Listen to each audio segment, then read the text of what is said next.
বিশুদ্ধ ভাষায় কথা বলতে পারা এটা অনেক জরুরি।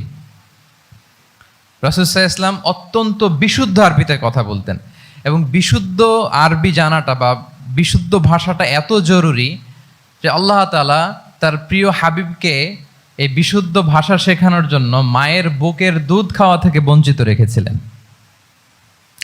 আমি আবারও বলছি, বিশুদ্ধ ভাষাটা এত জরুরি যে আল্লাহ তাআলা তার প্রিয় হাবিবকে মায়ের বুকের দুধ থেকে বঞ্চিত রেখেছেন শুধু বিশুদ্ধ ভাষার জন্য।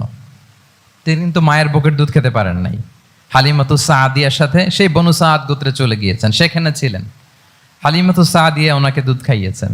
এরপরে যখন মরুভূমির চমৎকার পরিবেশে একেবারে বিশুদ্ধ আরবি তিনি শিখেছেন, আবার শিশু মুহাম্মদ সাল্লাল্লাহু আলাইহি ওয়াসাল্লামকে তিনি তার মায়ের কাছে ফিরিয়ে দিয়েছেন। তাহলে চিন্তা করে দেখেন যে বিশুদ্ধ ভাষার জন্য মায়ের বুকের দুধকে স্যাক্রিফাইস করা হয়েছে। আল্লাহু আকবার।